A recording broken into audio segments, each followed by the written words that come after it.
going down, meaning positions are closing.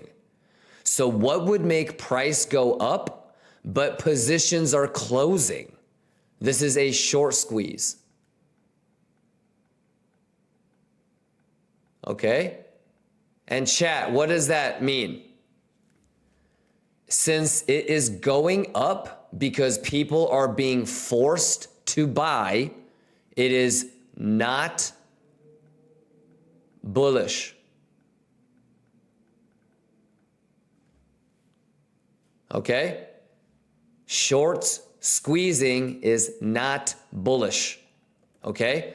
This is one of the reasons why, Sophia, if I am going to get a 3 drives pattern, 1, 2, 3, okay, I want this to be shorts getting squeezed. Okay? Have you ever like you had a short from here, you know, and then the price did ba-pink, and you're like, what the fuck? Manipulation, it just stopped me out.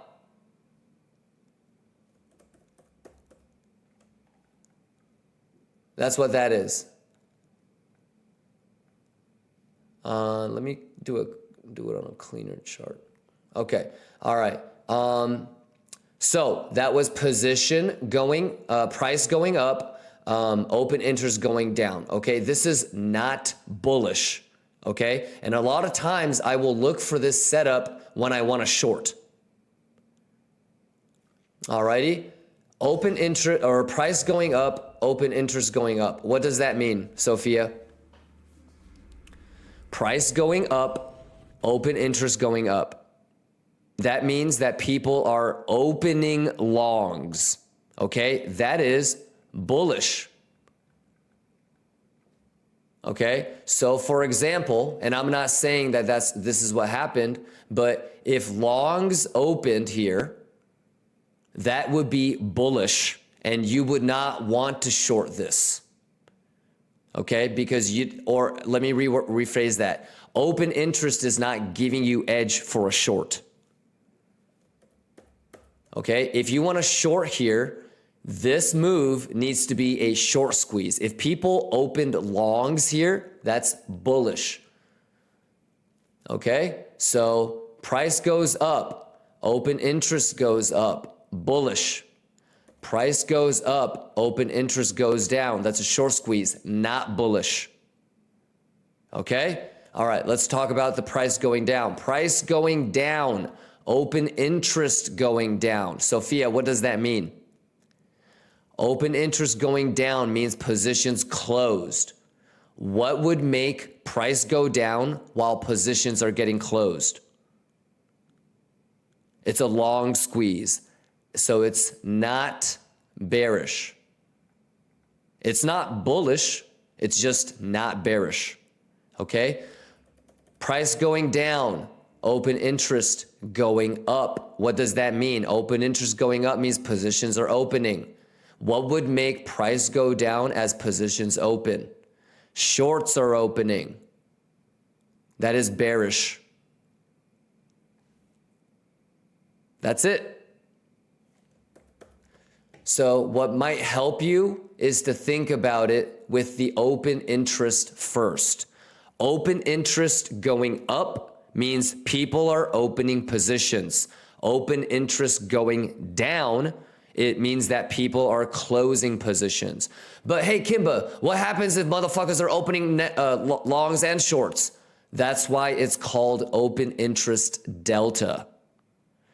So there are going to be times when there's longs and shorts opening. But so what the fuck is going on, Kimba? Look at the open interest delta.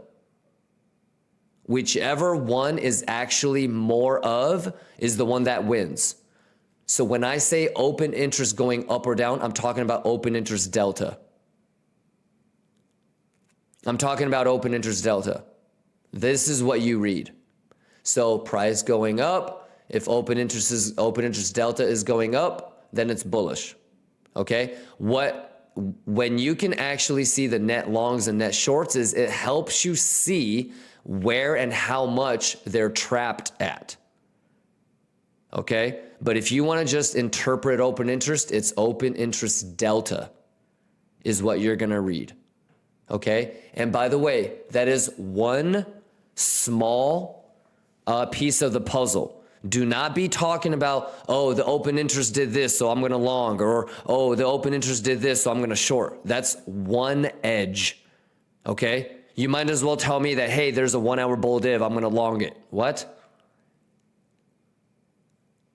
So it's confluence. Just open interest alone is not good enough. Okay? Here is where it can start to get interesting. All right? And this is the last bit I'll leave you with. Hopefully, that little spiel, you're not thinking, done. I'm the master of motherfucking open interest. No, you're not. No, you're not. Now what you need to do is you need to start learning about aggregated data. So when you use something like Coinalyze, okay, you have shit like aggregated CVD and aggregated open interest.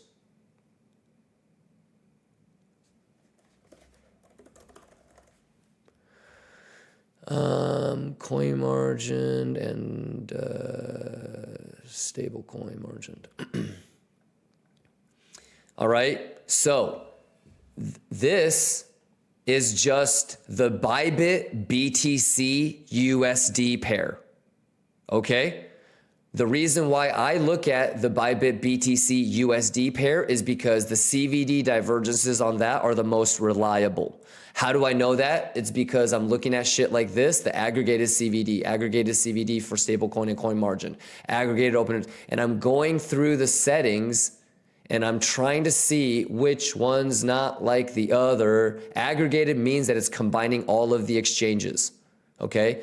When you do that, once in a while, you're gonna notice, oh shit, one exchange has a bigger impact, okay, than the others based off of volume. All right? So you need to continually watch the aggregated open interest that's combining all of the exchanges, and once in a while do this and see, oh fuck, the BTC USD perpetual contract on Binance has some sort of impact, right? That one doesn't. That one doesn't. BitMEX kinda, Bybit kinda, right? Huobi, nothing. Fucking useless little Huobi. The fuck is Huobi anyways? So you see what I'm saying? So that's when you start to say, okay, I'm going to look at, so I use Trading Light to watch the open interest delta for the Binance BTC USD pair. I'm looking at Exo to look at net long, net shorts, but also open interest delta for the Bybit BTC USD pair. Okay. Sounds good? So the point that I'm trying to make is not only, so it's like, it's 3D chess, okay? This is chess when you can look at one exchange. The 3D chess is when you can compare the net long, net shorts, and open interest delta across different trading pairs, so BTC USDT and BTC USD, but also different exchanges, right? Binance, what you're gonna see is when you have Binance longers, they usually win.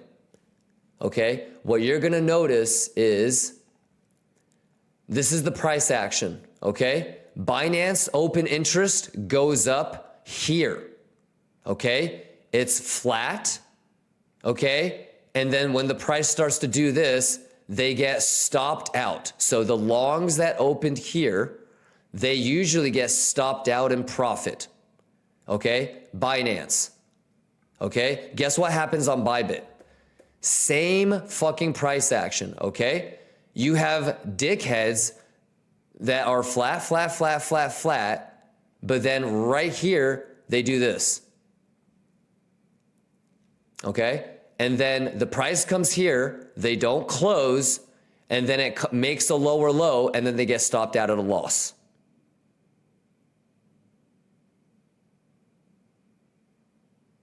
So the point that I'm trying to make is you need to be able to see what the fuck is going on, okay? and use that to your advantage. That's what I mean by we're all looking at the same shit. Okay? Sometimes people will be like, oh shit, top longers are trapped. No, they're not. What the fuck are you looking at? Oh, bottom shorters are trapped. No, they're not. What do you mean? You might be trapped, but there's nothing on the charts that says they're trapped. So, yeah, that's basically how you can use open interest. All right. Schwiggity. And that's just open interest. I could do a whole fucking little speech on fucking Fibonacci, CVD, RSI, MACD, and how to use that data for edge. Alrighty.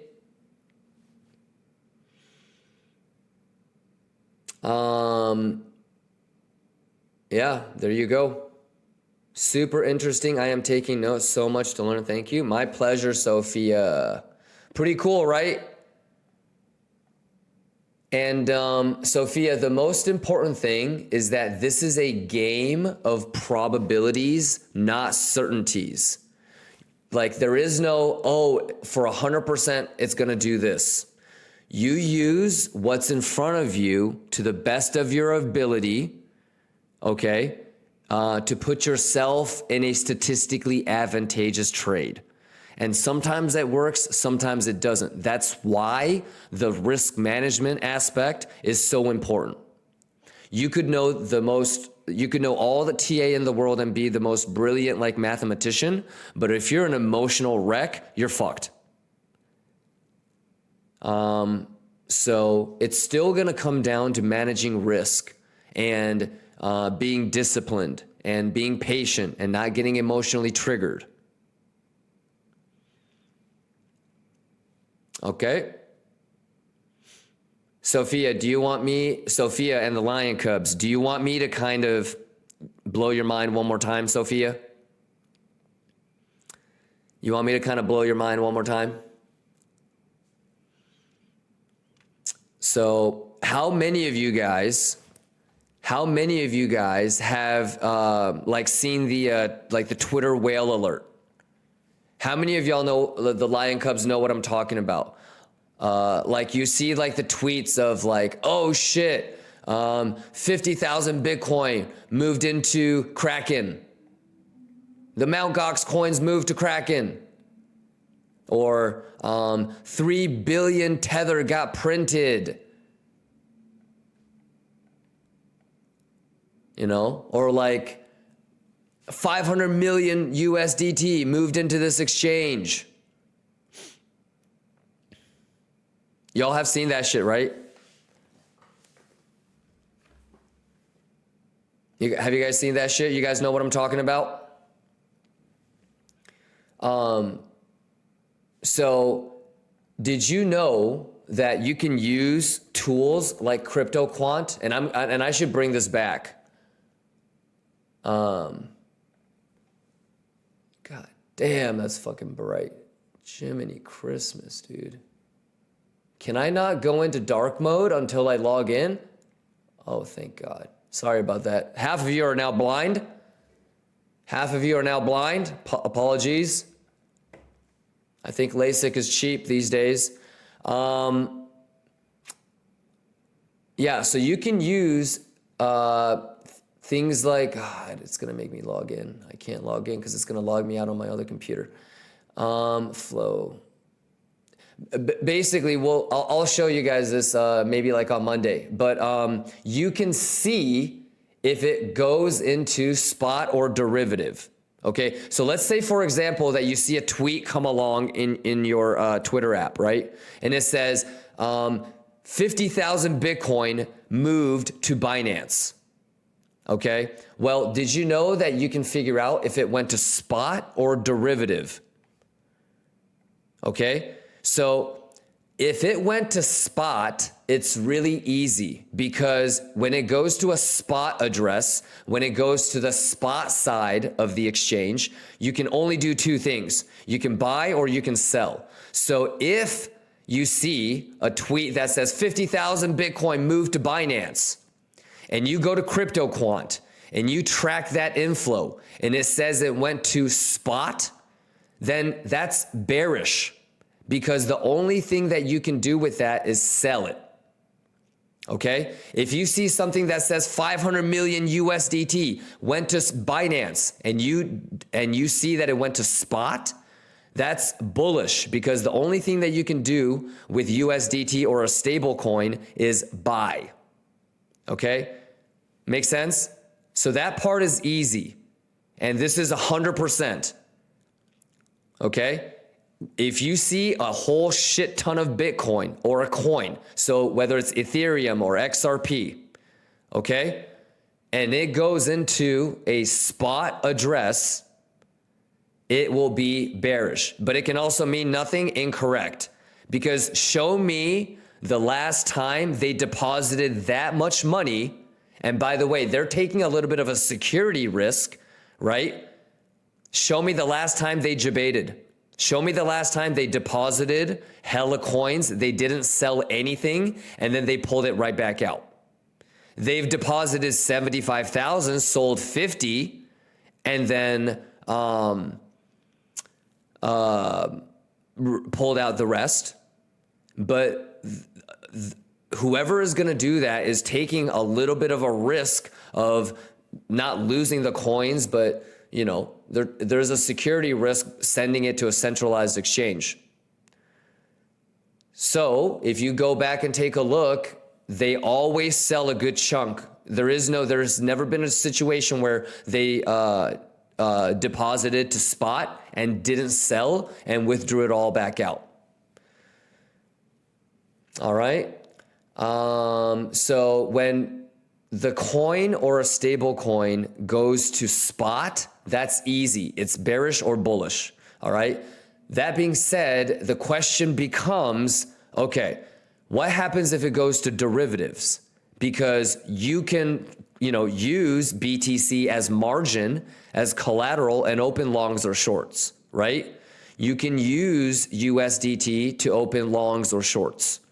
So that is when you can start to be like, okay, it went to Binance derivatives. It's USDT. Therefore, I'm going to be watching Binance BTC USDT to start to see if there's bearish divs or bullish divs on CVD that start to form.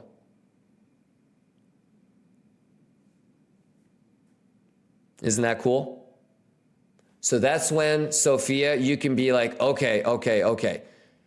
Now I know that there's 500 million USDT in Binance BTC USDT. So wouldn't it be a little bit important to pay attention to see if there are huge bearish CVD or RSI divergences being formed?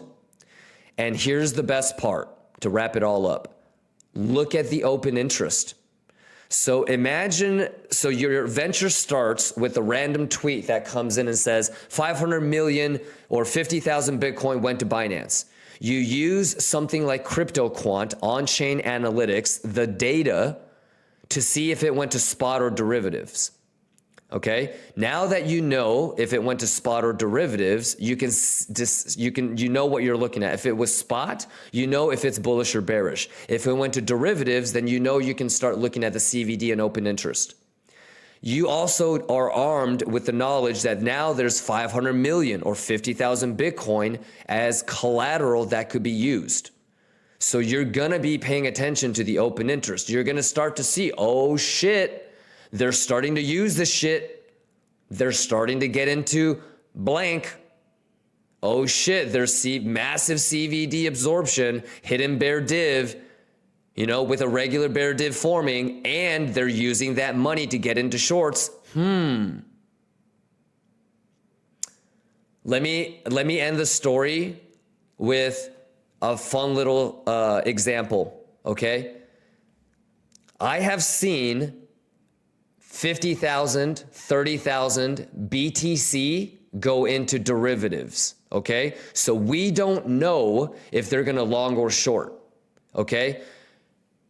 When you open a position using coin margined contracts, what does coin margined contracts mean? The coin is your margin, not stable coin, okay? The coin is your margin.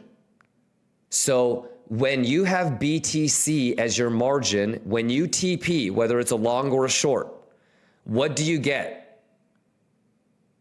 Inverse perpetual, correct. So if I'm in a long and I have a coin margin contract, when I TP my long, what do I get?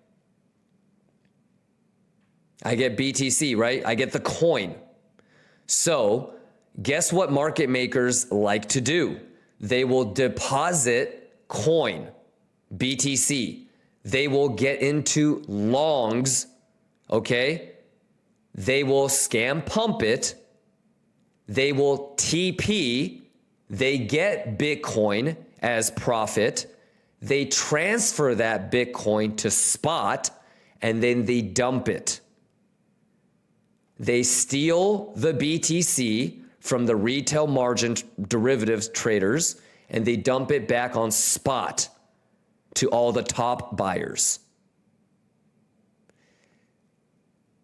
What do you think about that? And guess what? Guess what? Here's the best part. You can see it all in the motherfucking data. You better best believe that when they deposit BTC, yup, we see it on CryptoQuant.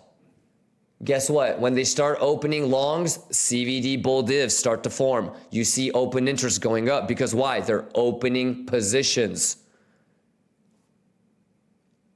Okay? So you don't have to guess. Let the data tell you what the fuck is going on. This is what I mean by the math is the math. We're all looking at the same shit. Okay? So it's not that difficult to get a grasp of what's going on. Sometimes nothing happens. Nothing is clear. You have no idea. There's no inflow. There's no div. The open interest is flat. You don't know why it's pumping. Sometimes it's just not like worthy of a trade. Okay? But when shit like that lines up, you better be ready to capitalize on that opportunity. That's why I harp on the whole concept of opportunity with preparation is juice. Because every single trade isn't going to be perfect like that. Every single trade isn't going to be obvious like that. You get scenarios like that maybe 3, 4, 5 times a year. Latuche, motherfucker, the math is the math.